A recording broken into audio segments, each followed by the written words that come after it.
رہیں گے وہی وہاں پر کیا ہوگی، نعمت میسر ہوگی۔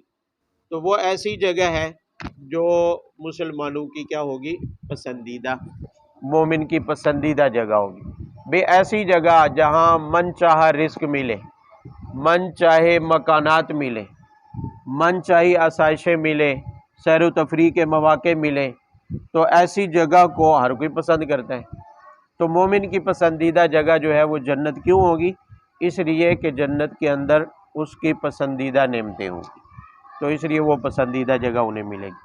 تو اب اللہ تعالیٰ فرماتے ہیں کہ دیکھیں، اچھا رزق کا ملنا اور اسی طرح مرنے کے بعد ان کے لیے جنت میں داخل ہونا، یہ دو اتنی بڑی نعمتیں ہیں کہ دنیا کی آسائشیں اگر انہوں نے چھوڑی ہیں، دنیا کی تکلیفیں برداشت کی ہے، دنیا کا مال و اسباب اگر انہوں نے چھوڑا ہے، تو پھر اس کے بدلے میں جو کچھ ملے گا یہ کوئی گھاٹے کا سودا نہیں ہے، یہ کوئی نقصان نہیں ہے۔ دنیا کی زندگی تو عارضی ہے، چند روزہ ہے، کبھی بھی اختتام ہو سکتا ہے۔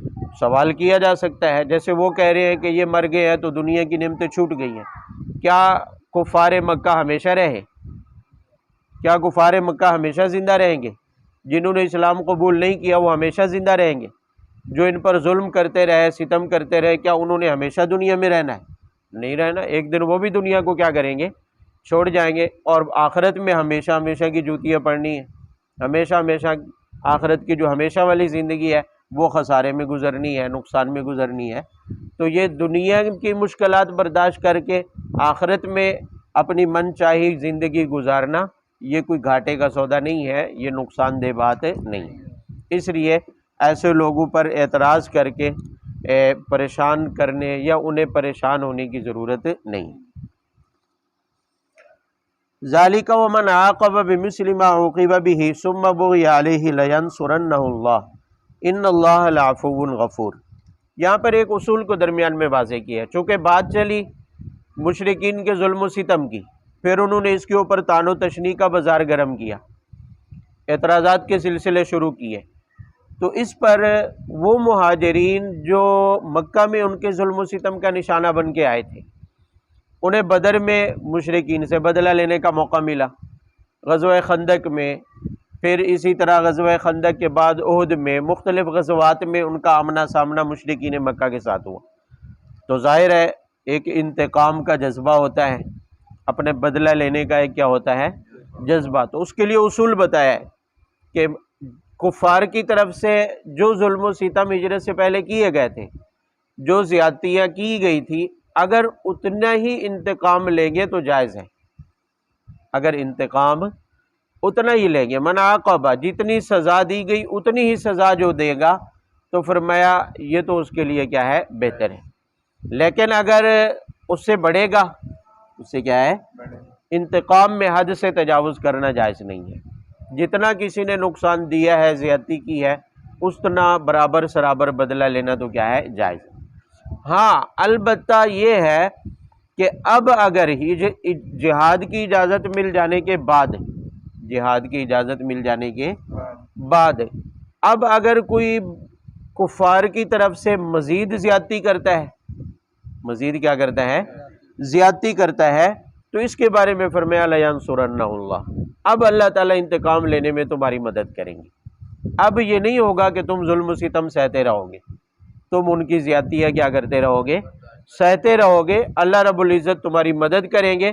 جب تمہیں جہاد کی اجازت ملی ہے تو تم اپنا انتقام لینے کے لیے جاؤ گے، جو تمہارے ساتھ زیادتی کرتے ہیں، تو اللہ تعالیٰ اس انتقام لینے میں تمہاری کیا کریں گے، اور تمہیں انہی ظالم لوگوں پر جو بظاہر اب تک غالب رہے ہیں، اللہ تمہیں ان کے اوپر کیا کریں گے، غالب، تمہیں ان پر کیا کریں گے۔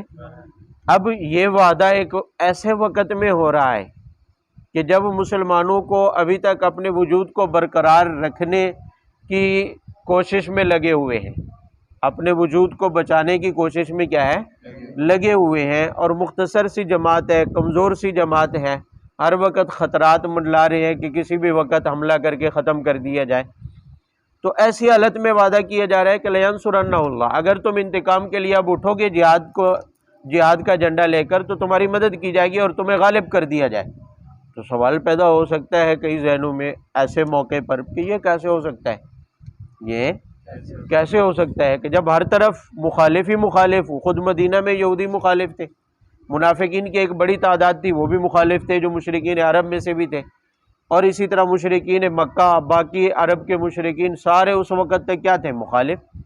تو اتنے طاقتور مخالفین کے درمیان میں غالب وہ جماعت کیسے آ سکتی ہے جو بظاہر بالکل مال و اسباب سے بھی کیا ہے؟ خالی، کوئی ان کے پاس ظاہری طاقت اور اسباب بھی موجود ہے اور افرادی قوت بھی نہیں ہے، افرادی قوت بھی۔ غزوہ بدر میں جو پہلی جنگ ہے 313 ہی جمع ہو سکے، جبکہ صرف مکہ سے آنے والے لشکر کی تعداد 1000 تھی، اور مال و اسباب سے بھی لیس تھا، ساز و سامان سے بھی لیس تھا۔ تو اس سوال کا جواب اللہ نے آگے 2 آیات میں دیا ہے، اس کی 5 وجہ ارشاد فرمائی ہے۔ کس کی؟ کہ اللہ تعالیٰ اس بظاہر کمزور جماعت کو، بے سر و سامان جماعت کو کیسے غالب کریں گے؟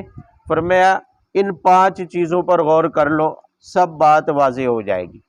فرمایا پہلی، بِأَنَّ اللَّهَ يُولِجُ اللَّيْلَ فِي النَّهَارِ وَيُولِجُ النَّهَارَ فِي اللَّيْلِ، کہ کیا تم دیکھتے نہیں ہو کہ اللہ جل شانہ کتنی قدرت اور اختیار کے مالک ہیں کہ دن کی روشنی ہوتی ہے، اچھا بھلا سب کچھ دکھ رہا ہوتا ہے، کہ اچانک رات کا اندھیرا کیا ہوتا ہے؟ اس پر چھا جاتا ہے اور ہر طرف اندھیرا ہی اندھیرا ہو جاتا ہے۔ پھر اچانک اسی خوفناک اندھیرے کو دن کی روشنی میں اللہ تعالیٰ کیا کر دیتے ہیں؟ بدل دیتے ہیں۔ یہ تو بظاہر 2 لفظوں میں کہہ دیا گیا، اب پورا ایک نظام ہے، دن کا سورج، پھر سورج کی روشنی کس طرح، کتنی وہ روشنی ہے، وہ آپ نے پڑھ چکے ہیں کہ کتنی طاقتور ترین روشنی جو ہے وہ سورج نکالتا ہے۔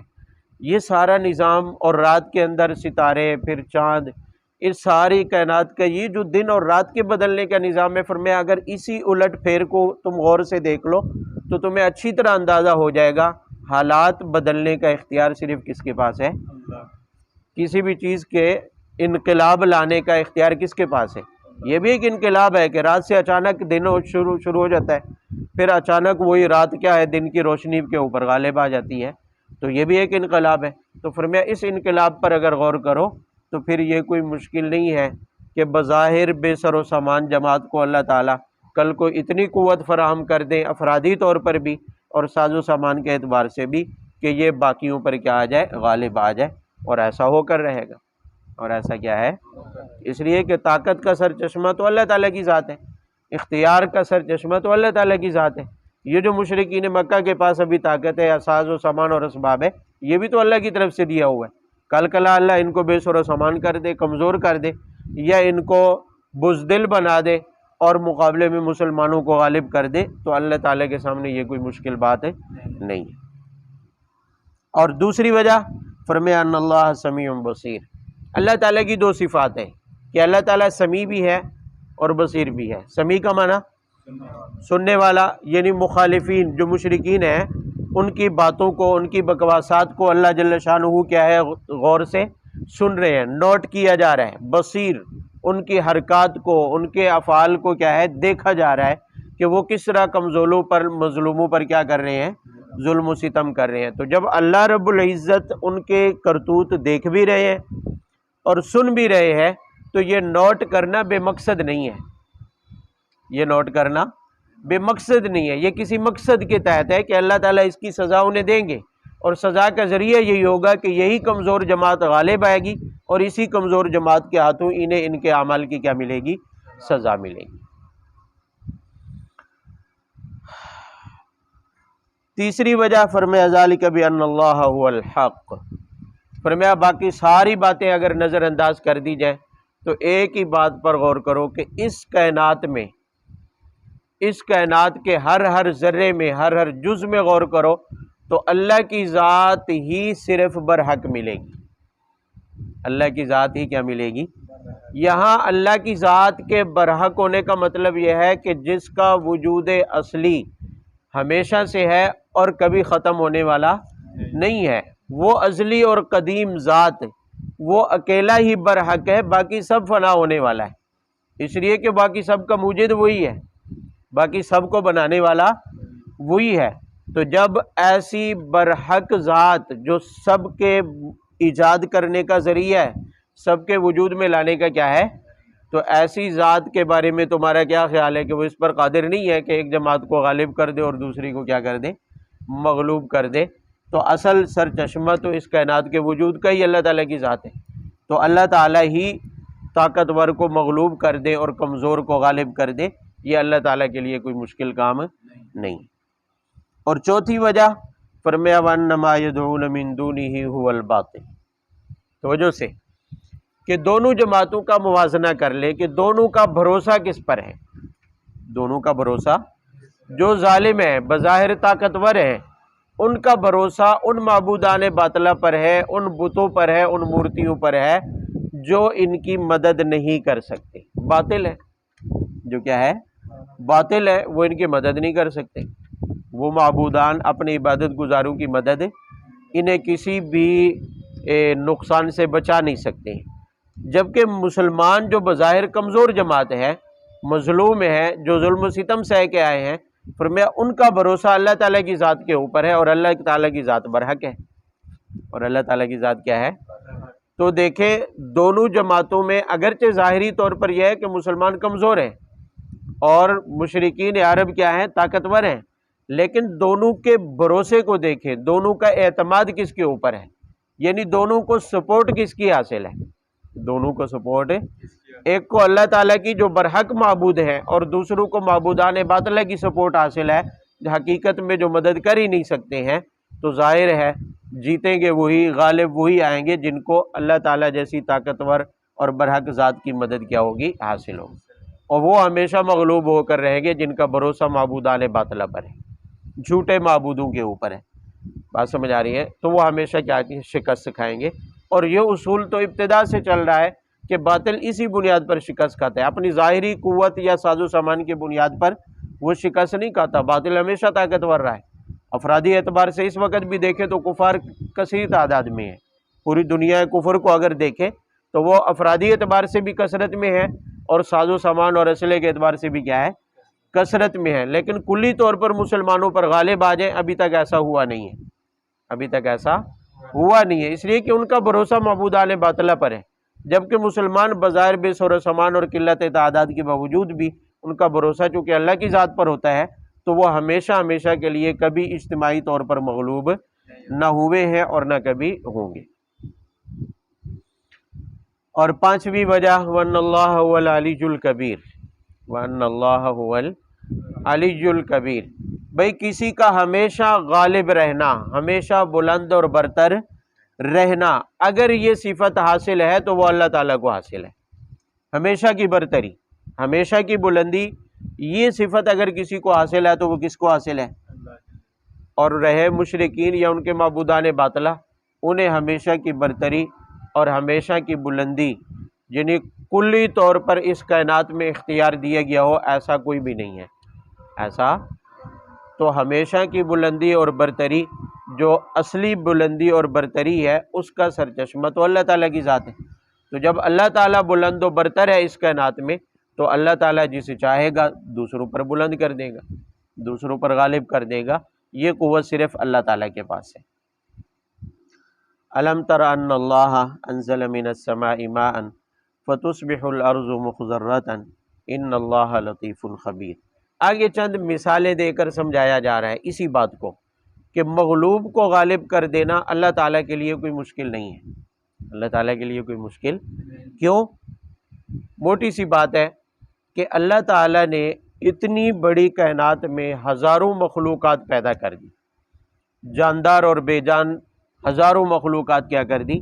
پیدا کر دی، پھر ان کے استعمال کا موقع اور محل بھی اللہ نے پیدا کیا، پھر جو جاندار ہیں ان کی خوراک کا انتظام بھی اللہ نے کر دیا، ان کی پرورش کا انتظام بھی اللہ تعالیٰ نے۔ اگر صرف اسی ربوبیت کو پر غور کریں، یہ ربوبیت ہے، رب کا معنی ہے پالنے والا، رب کا معنی کیا ہے؟ اس کائنات کے ہر ذرے کو اللہ نے پیدا کرنے کے بعد جانداروں کی خوراک اور پرورش کا انتظام بھی کیا ہے، رزق کا انتظام بھی کیا ہے اسی کائنات سے، اور اسی کائنات کے ہر بے جان ذرے کا استعمال بھی اللہ نے بنا دیا ہے۔ تو فرمایا جو ذات اتنے بڑے کارخانہ قدرت کو چلا سکتی ہے، اس کے لیے مغلوب کو غالب کرنا کون سا کوئی مشکل؟ اب ہر ایک کو ذرا تفصیل سے دیکھیں۔ سب سے پہلی آیت میں مثال دی ہے کہ اللہ جل شانہ آسمان سے پانی نازل کرتے ہیں، پھر اسی نازل شدہ پانی سے مردہ خشک بنجر زمین لہلہانے لگتی ہے، سرسبز اور شاداب ہو جاتی ہے۔ تو اللہ جل شانہ جو زمین میں ایسا انقلاب لا سکتے ہیں، ایسا انقلاب لا سکتے ہیں کہ ایک ایسی زمین جس سے کسی کو پیداوار حاصل ہونے کی امید ہی نہیں ہوتی، اسی پر پانی برستا ہے، بارش برستی ہے اور اس کے اندر سبزہ اگاتا ہے، کھیت لہلہانے لگتے ہیں۔ جب اللہ تعالیٰ ایسے انقلاب اور تبدیلی لا سکتے ہیں جو بظاہر عام لوگوں کے بس میں نہیں ہے، تو پھر فرمایا کہ وہ ذات مغلوب کو غالب بھی کر سکتے ہیں طاقتور کے اوپر۔ لہو ما فی السماوات و ما فی الارض وان اللہ لہو الغنی الحمید۔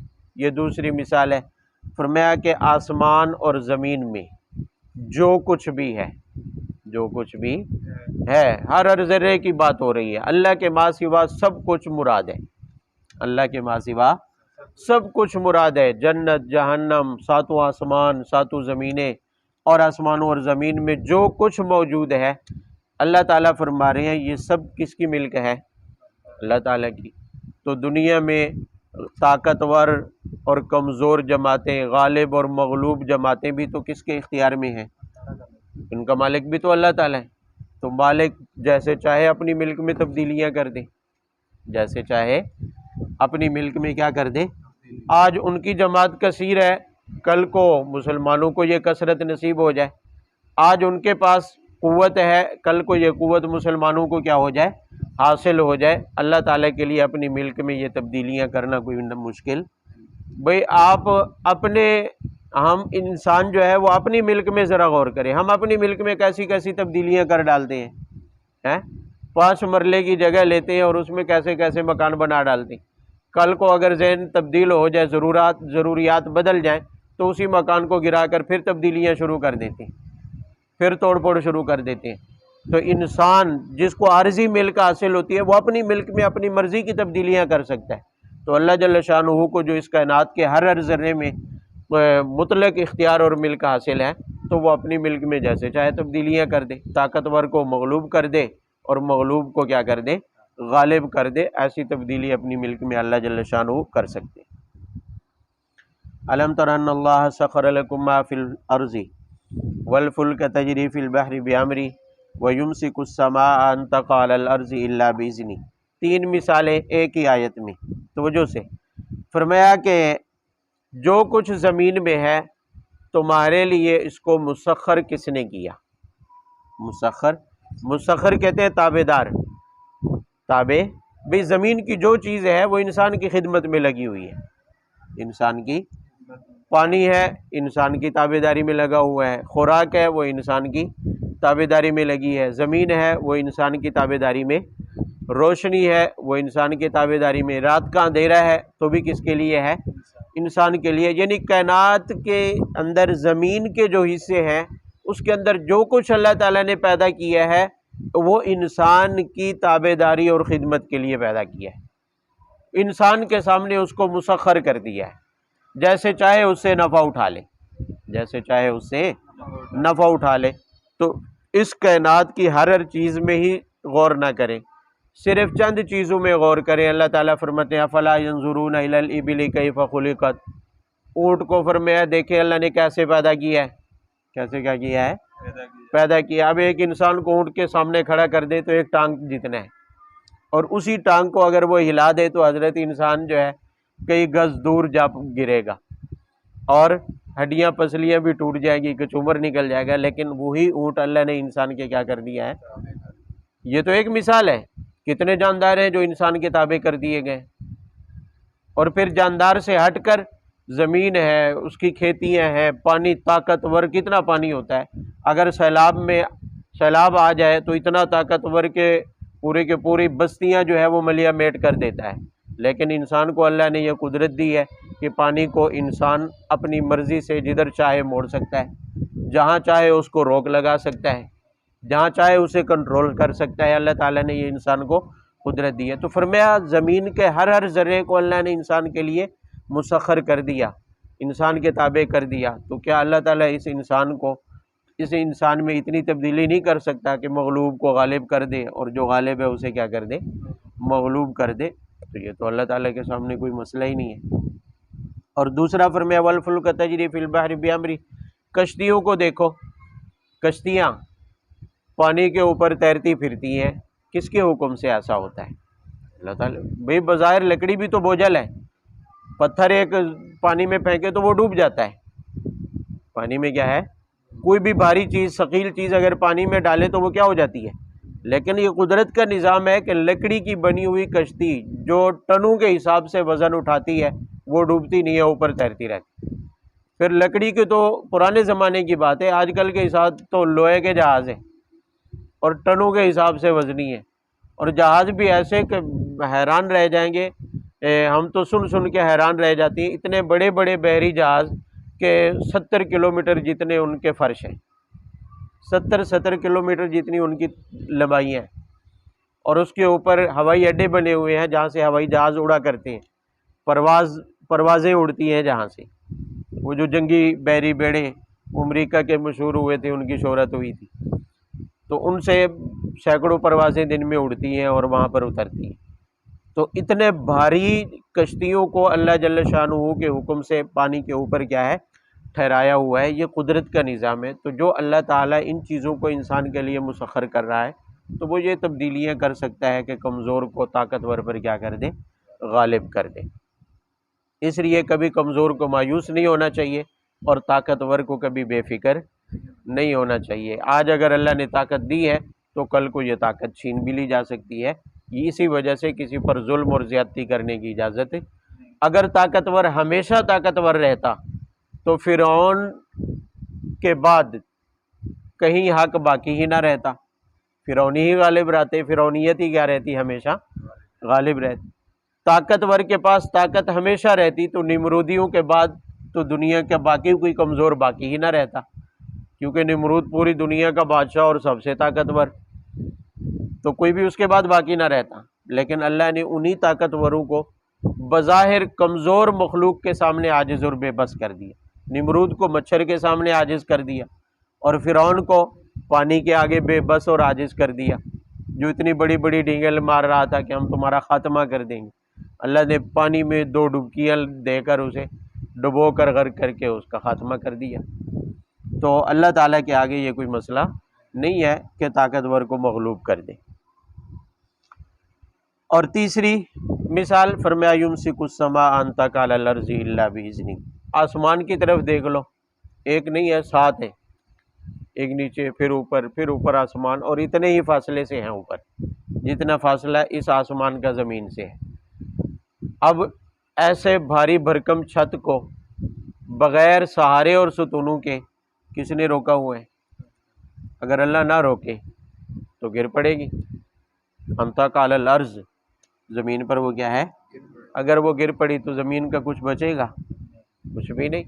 تو فرمایا اتنی طاقتور ذات جو ایسی مضبوط ترین چھت کو بغیر سہارے کے قائم رکھ سکتا ہے، تو اس کے آگے یہ کیا ہے کہ کمزور سے انسانوں میں سے کچھ کو غالب کر دے اور کچھ کو کیا کر دے؟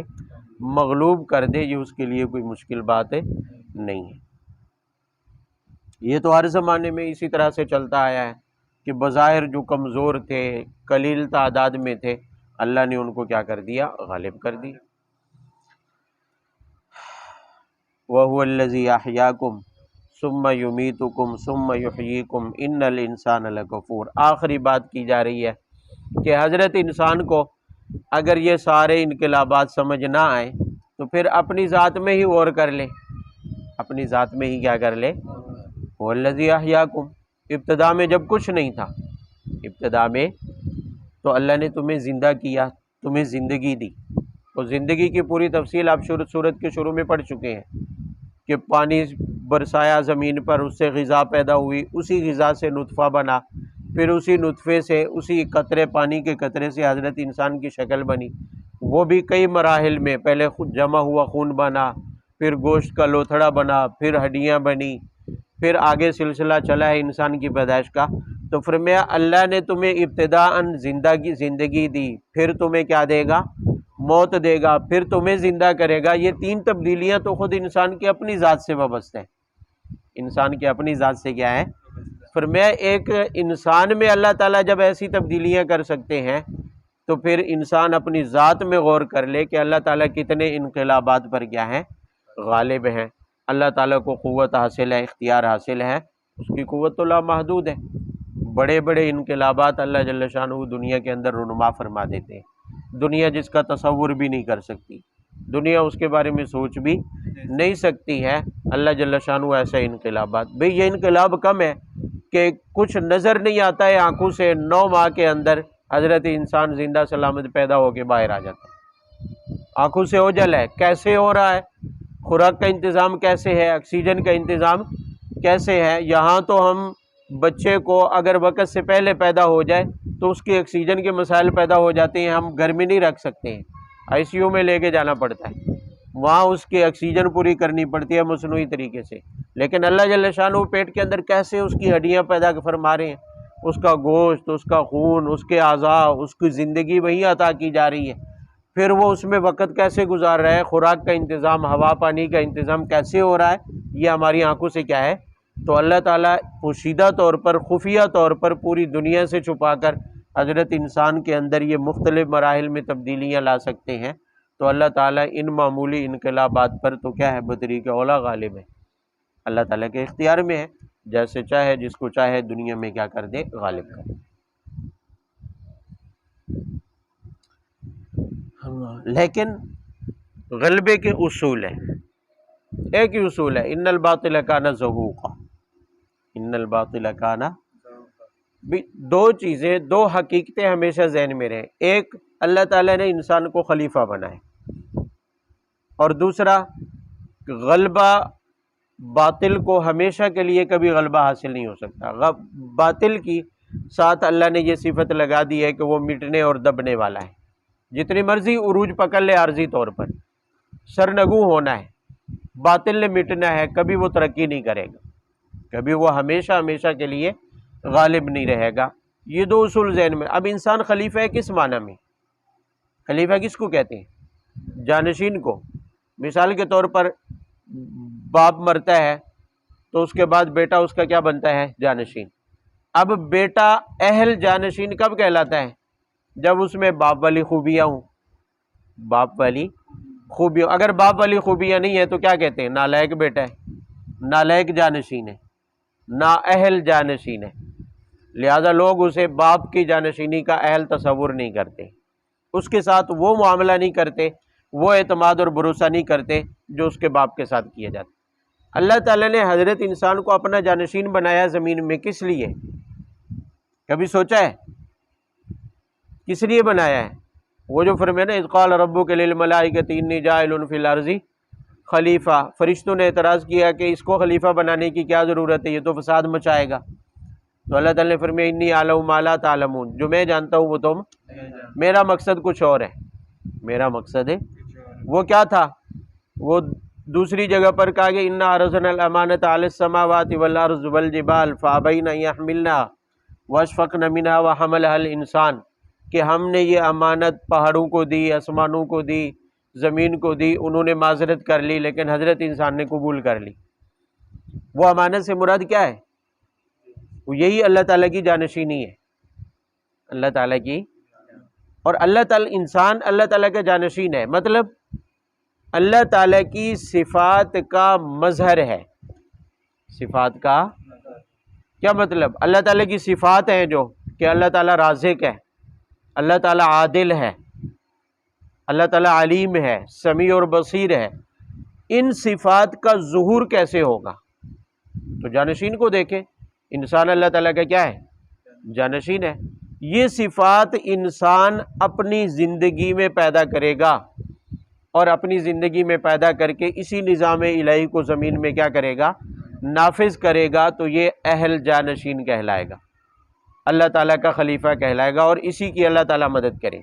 اب ظاہر ہے انسانوں میں اللہ تعالیٰ کی جانشینی کا مستحق تو وہی ہوگا نا جو ان صفات کو اپنائے گا، جو ان صفات کو، بھئی اللہ تعالیٰ رازق ہے، براہ راست تو لقمہ آ کے نہیں دینا ہے، جو جانشین بنا ہے وہ وسائل پیدا کرے، وسائل ڈھونڈے، رزق کے وسائل ڈھونڈے۔ اگر وہ رزق کے وسائل ڈھونڈنے میں ناکام رہتا ہے تو اللہ تعالیٰ کی صفت رازق کا مظہر نہیں بن سکتا، کیونکہ اس کا ظہور تو انسان کے ہاتھوں ہونا ہے۔ اسی طرح اللہ تعالیٰ کی صفت علیم ہے، صفت علیم یعنی ہر چیز کا علم رکھنا، چھان بین رکھنا، معلومات رکھنا۔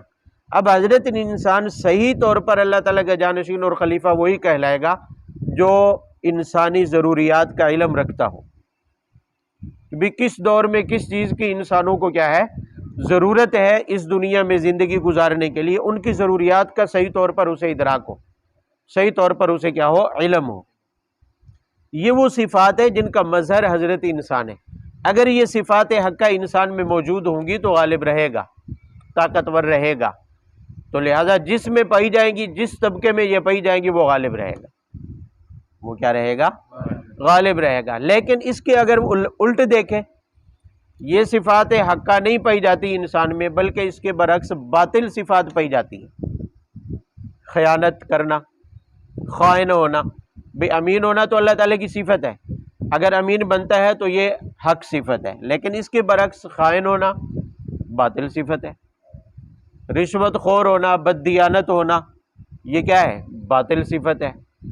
اور باوجود بادشاہت، لوگوں پر غلبہ حاصل کرنے کے، اپنے رعایا کی خبر گیری نہ کرنا، اس کی ضروریات کا ادراک اور علم نہ ہونا، اس کے لیے رزق کے وسائل نہ ڈھونڈ پانا، وسائل کا انتظام نہ کر پانا، یہ وہ باطل صفات ہے، یہ وہ باطل صفات ہیں۔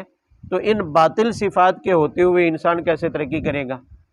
اصول تو یہ ہے ان الباطل کان زہوقا، باطل مٹنے والا ہے، باطل کو عروج نہیں ہے۔ تو ہماری اس وقت جو موجودہ حالت ہے، کیا ہم جانشین اور خلیفہ کہلانے کے اہل ہیں؟ ہم تو ان باطل صفات سے بھرے پڑے ہیں۔ خیانت ہم میں ہے، رشوت ہمارے اندر ہے، بے حیائی اور فحاشی ہمارے اندر موجود ہے، اور سمجھ آ رہی ہے، بد دیانتی ہمارے اندر کیا ہے موجود ہے۔ جتنی باطل صفات ہیں وہ ساری ہمارے اندر موجود ہیں، تو باطل تو عروج پا ہی نہیں سکتا، اور ہم امید لگائے بیٹھے ہیں ہم غالب آ جائیں، ہم ترقی کر جائیں۔ وہ جو اعتراض کرتے ہیں نا کہ یورپ والے کیوں غالب ہیں، ہم کیوں مغلوب ہیں، جبکہ ہم مسلمان بھی ہیں۔ بھئی محض اللہ دیتا، حاجی اللہ دیتا نام رکھ لینے سے کوئی غالب نہیں آتا، صفات بھی تو وہ ہونی چاہیے نا جو غلبے کا ذریعہ بنتی ہیں۔ حق صفات بھی تو، انہوں نے ان حق صفات میں سے کچھ کو اپنا لیا ہے تو وہ غالب ہے۔ بھئی دیانت داری والی صفت عمومی طور پر یورپ کے معاشرے میں پائی جاتی ہے، بہت سارے اس میں جو ہے وہ بے ضمیر بد دیانت بھی پڑے ہیں بڑے بڑے، یہ نہیں کہتے کہ سارے ہی کیا ہیں دیانت دار ہیں، لیکن ایک طرح سے انہوں نے معاشرے میں اس چیز کو رواج دیا ہے اور اکثریت اس پر عمل پیرا ہے۔ تو یہ وہ حق صفات ہیں جس میں ہوں گی وہ غالب رہے گا، اصل میں اس کا کوئی کمال نہیں ہوگا، وہ حق صفت اس کو غالب کر رہی ہے، کیونکہ حق غالب ہی رہتا ہے، وہ کبھی مغلوب۔ تو مسلمانوں نے مجموعی طور پر اکثریت مسلمانوں کی ایسی ہے جنہوں نے باطل صفات کو اپنایا تو ترقی سے رہ گئے، اور انہوں نے کچھ حق صفات لے لی تو وہ اس کی وجہ سے غالب ہیں، دنیا پر راج کر رہے ہیں۔ تو اگر ترقی کرنی ہے تو عمدہ صفات اور حق صفات اپنے اندر کیا کرنی پڑیں گی، پیدا کرنی پڑیں گی، ورنہ اسی صورتحال میں رہیں کہ ہمیں قرآن و حدیث کے مطابق، قرآن و سنت کے مطابق حق صفات بھی نہ اپنانی پڑے، اپنے اعمال کو بھی درست نہ کرنا پڑے اور حالات بھی بدل جائیں، ایسا نہیں ہو سکتا، یہ ناممکن ہے۔ ایسا ہونا کیا ہے، کیونکہ وہ معروف ہے نا، جیسا کرو گے ویسا بھرو گے، یہ صرف محاورہ نہیں ہے، یہ دنیا کے اندر اللہ تعالیٰ کا اصول ہے، یہ نظام الہی کا اصول ہے کہ جیسا کرو گے، یعنی جیسا عمل ہوگا حالات ویسے ہی ہوں گے، جیسے اعمال ہوں گے حالات بھی ویسے ہی ہوں گے۔ اعمال باطل تو تمہارے حالات بھی کیا رہیں گے ڈاؤن، اگر اور اعمال حق ہیں، اعمال اچھے ہیں تمہارے، تو پھر حالات بھی تمہارے کیا رہیں گے اچھے رہیں گے۔ یہ تو قانون الہی ہے، اللہ تعالیٰ کا ضابطہ ہے۔ لِكُلِّ أُمَّةٍ جَعَلْنَا مَنْسَكًا هُمْ نَاسِكُوهُ فَلَا يُنَازِعُنَّكَ فِي الْأَمْرِ وَادْعُ إِلَىٰ رَبِّكَ۔ یہاں سے لے کر آگے إِنَّ ذَلِكَ عَلَى اللَّهِ يَسِيرٌ، 3 آیات ہیں، ان 3 آیات میں چھٹی بات کا بیان ہے۔ وہ چھٹی بات اس حوالے سے ہے جو پہلے بھی 8ویں پارے میں آپ پڑھ چکے ہیں، کہ مشرکین کو ایک اعتراض تھا، سارے کو مشرکین کو تو نہیں، کچھ کو، وہ مردار کھاتے تھے۔ مردار کس کو کہتے ہیں؟ وہ جانور جو بغیر ذبح کیے، شرعی طریقے پر ذبح کیے بغیر مر جائیں، اس جانور کو وہ کھانا حلال سمجھتے تھے۔ کچھ مشرکین، سارے مشرکین نہیں، کچھ ایسے بھی تھے جو حرام سمجھتے تھے۔ اب مسلمانوں کو یہ حکم ملا کہ جس جانور پر اللہ کا نام لے کر اس کو ذبح نہ کیا گیا ہو، بغیر ذبح کے وہ مر جائے تو وہ میتہ ہے، اور حرمت علیکم المیتہ، تم پر مردار کیا ہے؟ حرام۔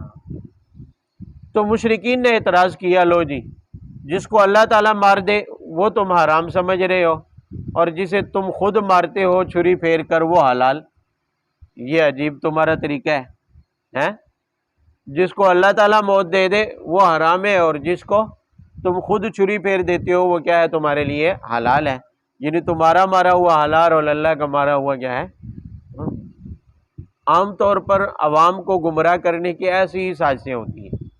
تو یہ وہ چیز تھی جس کو انہوں نے لوگوں کے ذہنوں میں بطور شکوک و شبہات کے ڈالنا شروع کیا اسلام کے بارے میں، تاکہ شکوک و شبہات میں مبتلا ہو کر لوگ اسلام سے دور رہیں، لوگ اسلام سے کیا رہیں۔ اور ایسے ہی اعتراضات آج کل بھی ہوتے ہیں مسلمانوں کے ساتھ۔ تو اب وہ اعتراض اٹھایا گیا، تو اللہ جل شانہ نے یہاں سے اس کے جوابات دیے۔ ایک جواب تو وہ ہے جو وہاں 8ویں پارے میں بھی دیا جا چکا ہے کہ جو ہم ذبح کرتے ہیں اس کو حلال ہم نے نہیں کیا، جو اللہ تعالیٰ مارتے ہیں اس کو حرام ہم نے، دونوں کا حکم اللہ نے ہی دیا ہے، دونوں کا حکم بھی اللہ نے خود دیا کہ جو اپنی موت آپ مر جائے وہ حرام ہے تمہارے لیے، جس کو تم ذبح کر لو وہ تمہارے لیے کیا ہے؟ حلال ہے۔ تو یہ اصول ہمارا بنایا ہوا نہیں، یہ بھی تو اللہ کا ہے، یہ بھی تو کیا ہے؟ لہذا اعتراض براہ راست ہم پر نہیں، اللہ کی ذات کے اوپر ہے۔ بات سمجھ آ رہی ہے؟ تو ہم اپنی مرضی سے کسی کو نہ حلال کہہ رہے ہیں نہ حرام کہہ رہے ہیں۔ تو جس کو ہم حرام سمجھ رہے ہیں بھلے وہ اللہ کی طرف سے اسے موت آئی ہے، لیکن خود اللہ ہی فرما رہا ہے جسے میری طرف سے موت آئی ہے تو وہ حرام ہے۔ تو ہم نے کہا ٹھیک ہے، آمنا و صدقنا، اللہ تعالیٰ کے حکم پر عمل کرنا ہے۔ اور اللہ نے کہا جس کو تم خود ذبح کر لو تمہارے لیے حلال ہے، تو ٹھیک ہے، ہم نے اللہ کے حکم پر کیا کیا ہے؟ عمل۔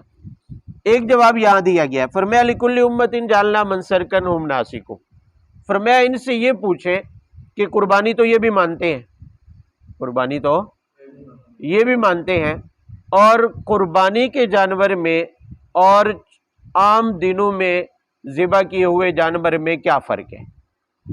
صرف اس چیز کا فرق ہے کہ قربانی کا جانور جو ہے ایک خاص دن تقرب کے لیے ہوتا ہے، باقی قربانی تو ہر امت اور ہر مذہب میں رہی ہے جیسے کہ پہلے آیا ہے۔ باقی قربانی کا جانور ہے یا عام دنوں میں گوشت کھانے کے لیے ذبح کیا گیا ہے، ان میں ایک چیز مشترک ہے بنیادی طور پر، دونوں پر اللہ کا نام لینا ہے، دونوں پر کیا لینا ہے؟ اللہ کا نام لینا ہے۔ اب قربانی کا جانور پر بھی اللہ کا نام لے کر چھری سے ذبح کیا جاتا ہے، اور جو عام دنوں میں گوشت کھانے کے لیے جانور ذبح کیا جاتا ہے وہ بھی اللہ کا نام لے کر کیا کیا جاتا ہے۔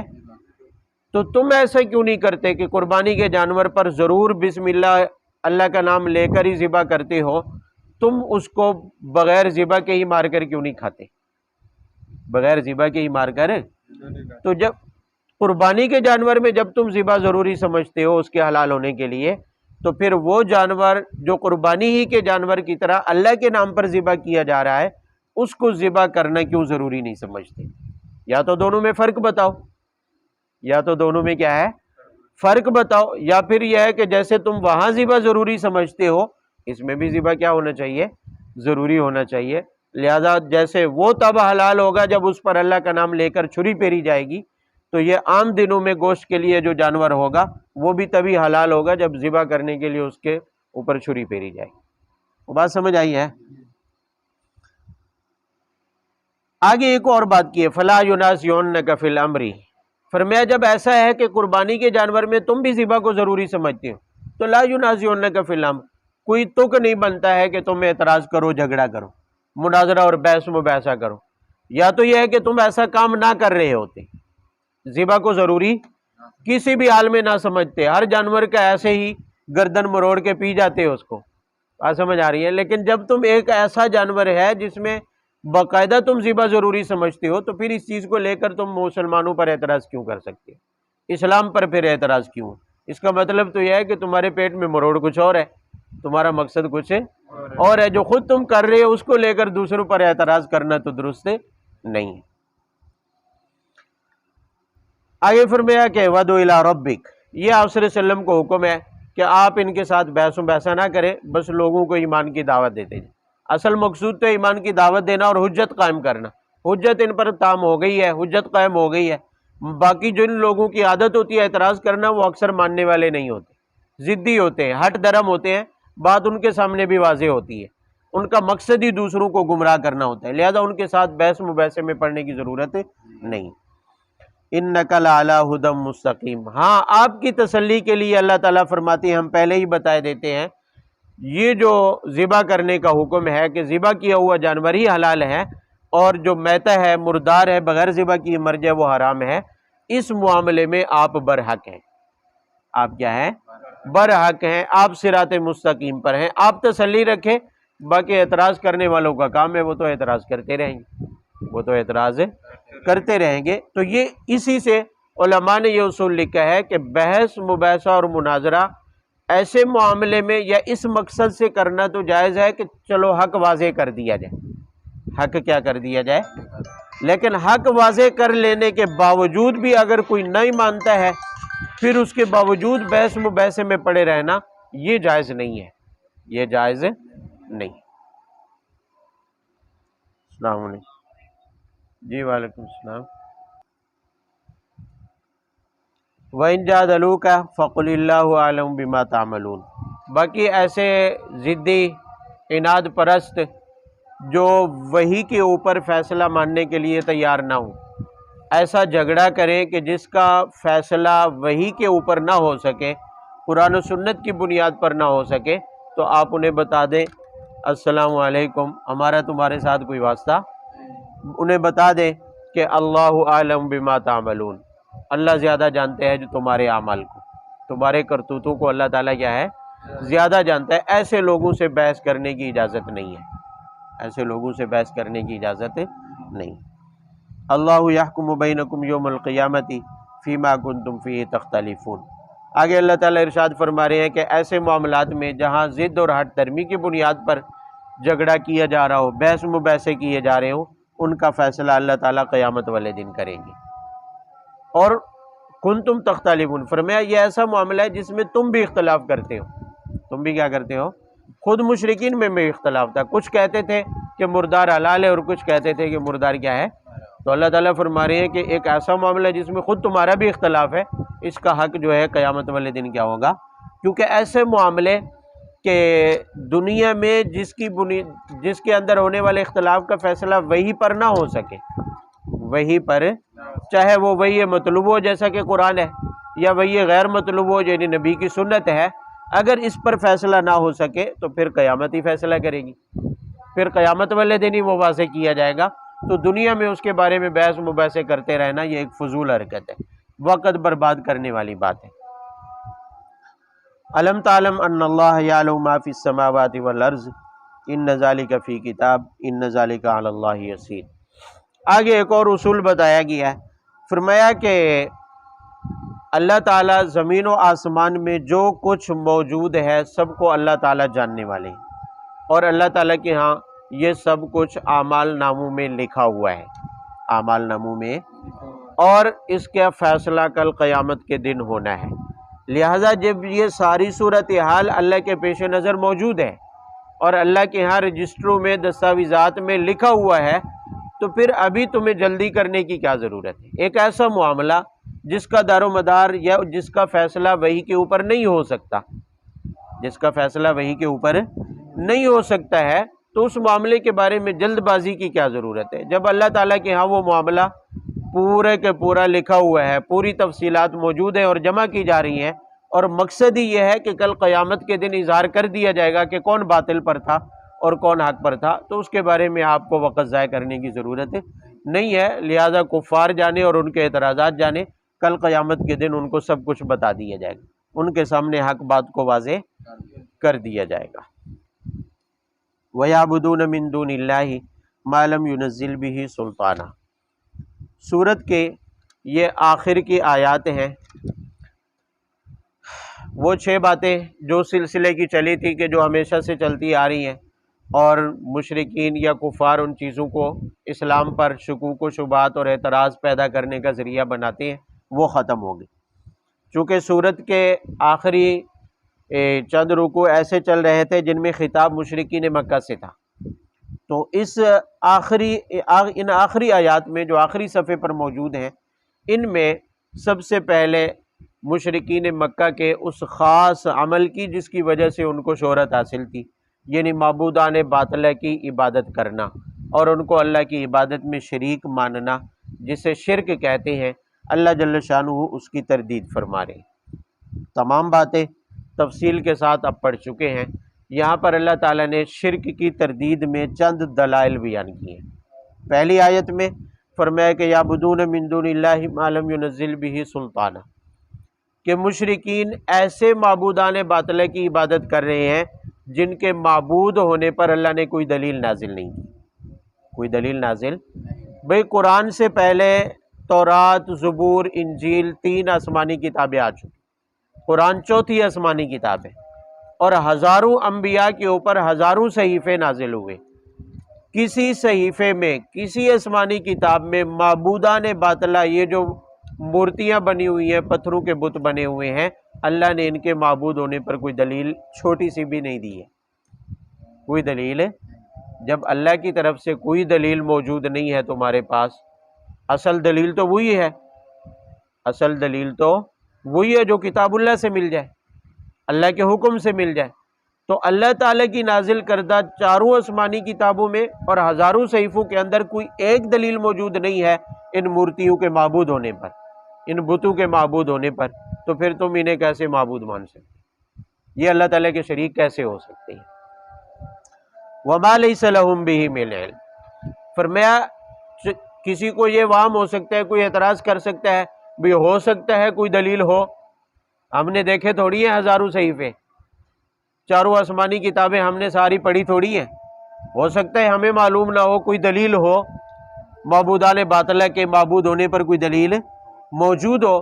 فرمایا ما لیس لکم بعلم، تمہیں اس کا علم بھی نہیں ہے، تمہیں اس کا علم بھی اللہ کو ہے، اور اللہ تعالیٰ یقین کے ساتھ بتا رہے ہیں کہ میں نے ایسی کوئی دلیل نازل نہیں کی ہے۔ نازل کرنے والی ذات خود بتا رہی ہے کہ میں نے ان مورتیوں کے معبود ہونے پر کوئی دلیل پہلے صحیفوں میں نازل، پہلی آسمانی کتابوں میں نازل نہیں کی ہے، تو تم کس منہ سے انہیں معبود مان سکتے ہو؟ آگے فرمایا وَإِذَا تُتْلَىٰ عَلَيْهِمْ آيَاتُنَا بَيِّنَاتٍ تَعْرِفُ فِي وُجُوهِ الَّذِينَ كَفَرُوا الْمُنكَرَ۔ بس آخری بات کر کے ختم کرتے ہیں۔ مشرکین کا ایک عام مزاج بتایا جا رہا ہے۔ فرمایا مشرک کسی بھی زمانے کا ہو، کسی بھی شرک کی تردید پر مشتمل جو آیات ہیں، جب اس کے سامنے تلاوت کی جاتی ہیں تو وہ کھانے کو دوڑے گا، وہ کاٹ کھائے گا، ایسے لگے گا کہ جیسے وہ ان آیات سے، اللہ تعالیٰ کے احکامات سے ہی بیزار ہے۔ اللہ تعالیٰ کے احکامات سے ہی کیا ہے؟ یعنی مشرک کا ایک مزاج ہے، جب اس کے سامنے شرک کی تردید والی آیات پڑھی جائیں گی، جب اس کے سامنے معبودان باطلہ کی بے بسی کا اظہار کیا جائے گا، اور یہ بتایا جائے گا کہ معبودان باطلہ کتنے بے بس ہیں، کتنے ناقص ہیں، کہ نہ خود اپنے آپ کو نقصان سے بچا سکتے ہیں، نہ تمہیں نقصان سے بچا سکتے ہیں، جب ایسی آیات ان کے سامنے پڑھی جاتی ہیں تو ان کے چہرے پر وٹ پڑنے شروع ہو جاتے ہیں، یہ بیزاری کا اظہار کرتے ہیں، ایسی آیات سے یہ تنگ آ جاتے ہیں، اور نتیجہ کیا نکلتا ہے؟ فرمایا یکادون یسطون بالذین یتلون علیہم آیاتنا، فرمایا ایسے غصے سے بھرے ہوئے ہوتے ہیں، انہیں موقع ملے تو یہ آیات تلاوت کرنے والوں پر، قرآن پڑھ کے سنانے والوں پر حملہ بھی کر دیں، قرآن سننے والوں پر کیا کر دیں؟ حملہ بھی کر دیں۔ یعنی مشرکین کا مزاج یہ ہے، مشرکین کا یہ صرف اس زمانے، انہیں کب غصہ آتا تھا زیادہ؟ جب وہ آیات جو معبودان باطلہ کی تردید کے لیے تھی، شرک کی تردید کے لیے تھی، جب پڑھی جاتی تو وہ بہت زیادہ غصے ہو جاتے اور کہتے تھے کہ احاذ الذی یذکر آلیتنا، یہ وہ شخص ہے کیا اس کی اوقات ہے کہ ہمارے معبودوں کو کیا کہے، برا بھلا کہے؟ ہمارے معبودوں کو کیا کہے؟ برا بلا کہے. تو اسی کا اللہ تعالیٰ اظہار فرما رہے ہیں کہ مشرک کا مزاج ہے جو کسی بھی زمانے میں ہو. ہمارے زمانے کے مشرکین کو دیکھ لے، جب بتایا جائے شرک کے بارے میں، بتایا جائے کہ اس زمانے میں اللہ کی ذات کے علاوہ چاہے کوئی نبی ہے، ولی ہے، اللہ کی ذات کے مقابلے میں وہ سجدے کے لائق نہیں ہے، عبادت کے لائق اللہ کی ذات کے مقابلے میں وہ با اختیار نہیں ہے. جب یہ باتیں انہیں کہی جاتی ہیں تو وہ بھی کیا کرتے ہیں؟ کیا کرتے ہیں؟ توجہ سے سنتے ہیں، کاٹنے کے لیے دوڑتے ہیں، مختلف فتوے لگاتے ہیں. پھر گستاخ ہے، اولیاء کا گستاخ ہے، ولیوں کا کیا ہے؟ بھئی اللہ کے مقابلے میں معبودان باطلہ کی تردید کرنا. یہ ٹھیک ہے کہ اگر کسی برحق ولی کو، ایسی شخصیت کو جو حقیقت میں ولی ہے، اس کو اگر کوئی آدمی اس کی ذات کو لے کر شرک میں مبتلا ہے تو اس کی ولایت کا انکار نہیں کیا جائے گا، اس کی گستاخی اور بے ادبی کی اجازت نہیں ہے. لیکن شرک کی تردید کرتے ہوئے تو نام لیا جائے گا نا. شرک کی تردید تو کی جائے گی اور کہا جائے گا کہ ولی بھی، کوئی پیر بھی، کوئی بزرگ بھی اللہ تعالیٰ کے برابر اختیار نہیں رکھتا ہے، اللہ تعالیٰ کے برابر وہ سجدے کا مستحق نہیں ہے، اللہ کے ساتھ عبادت میں وہ شریک نہیں ہے. اتنی سی بات پر بھی وہ فتویٰ لگائیں گے یہ اولیاء کا گستاخ ہے، یہ انبیاء کا کیا ہے. یہ تو ہمارے اکابرین کے ساتھ بھی ہوتا ہے، جو ہمارے بڑوں کے اوپر گستاخی کے فتوے ہیں. آج بھی اس ہمارے معاشرے اور ماحول میں یہ کہتے پھرتے ہیں جی ان دیوبندیوں کے قریب نہ لگنا، یہ تو گستاخ رسول ہے، یہ تو گستاخ ہے. یہ گستاخ رسول ہونے کے فتوے کس وجہ سے ہیں؟ اس لیے کہ شرک کی تردید کرتے ہیں، بدعات اور رسومات کی کیا کرتے ہیں؟ تردید کرتے ہیں. اسی وجہ سے گستاخ ہے. ورنہ اولیاء کو ہم نہیں مانتے، ولی کو ہم نہیں مانتے ہیں، لیکن ولایت مانتے ہیں، اس کو رب تھوڑی مانتے ہیں. رب ہونے کا درجہ، معبود ہونے کا درجہ الگ ہے، ولایت کا درجہ کیا ہے؟ الگ ہے. ولایت کے مقام کا کوئی مخالف نہیں ہے. ولی کا بے ادب یا ولی کی گستاخی کرنا بھی جائز نہیں ہے، ہم اس کو حرام سمجھتے ہیں. ولی کی ولایت کا قائل ہونا یہ ہمارے ایمان کا حصہ ہے، لیکن ولی کو اللہ کی عبادت میں شریک ماننا یہ جائز نہیں ہے، یہ حرام ہے. بات سمجھ رہے؟ ولی ہے، اللہ کیا ہے؟ جو معبود ہے وہ معبود کے درجے پر رہے گا، جو عابد ہے وہ عابد ہی کہلائے گا، وہ کبھی معبود نہیں بن سکتا ہے. سمجھ آ رہی ہے؟ تو اسی مزاج کو اللہ تعالیٰ نے بیان کیا ہے، پہلے ہی بتا دیا گیا کہ یہ ہر زمانے کے مشرک کا مزاج رہے گا کہ جب آپ اس کو شرک کی تردید والی آیات اور شرک کی تردید پر کچھ کہیں گے تو وہ تمہارے ساتھ لڑنے کے لیے تیار ہو جائے گا، وہ تمہارے اوپر بہانے بنا کر حملہ کرتا پھرے گا. اسے موقع ملے گا تو وہ چھوڑے گا نہیں تمہیں، تمہارے اوپر حملہ آور ہو جائے گا. قُلْ أَفَأُنَبِّئُكُم بِشَرٍّ مِّن ذَلِكُمُ النَّارُ. لیکن ہاں فرمایا کہ ایسے مشرکین کو ایک بات سے خبردار کر دو، انہیں بتاؤ کہ یہ جو شرک کی تردید پر مشتمل آیات تمہیں تکلیف دے رہی ہیں نا، تمہیں ہم ایک ایسی بات بتاتے ہیں جو اس سے بھی زیادہ تکلیف دہ ہے، لہٰذا تم اس سے بچو. شرک کی تردید والی آیات سے بچنے کی بجائے تم اس سے بھی زیادہ تکلیف دہ بات سے بچو جو اس سے بھی زیادہ تمہارا نقصان کرنے والی ہے. اور وہ کون ہے؟ النار، کل قیامت کے دن جہنم میں جلنا، وہ اس سے بھی زیادہ تکلیف دہ ہے. شرک والی آیات آج برداشت کر لو تو اس جہنم سے بچ جاؤ گے. اگر شرک والی آیات کی تکلیف تم برداشت نہیں کر سکتے ہو، شرک کی تردید پر جو مشتمل آیات ہیں، اگر ان کو سن کر جو تمہیں تکلیف ہوتی ہے وہ تم گوارا نہیں کر سکتے تو پھر اس سے بڑی تکلیف کے لیے تیار رہو اور آگ کے لیے تیار ہو جاؤ، آگ میں جلنے کے لیے کیا ہو جاؤ. کیوں؟ اس لیے کہ ان اللہ لا یغفر ان یشرک بہ، ہر گناہ معاف کیا جا سکتا ہے لیکن شرک کی کوئی معافی نہیں.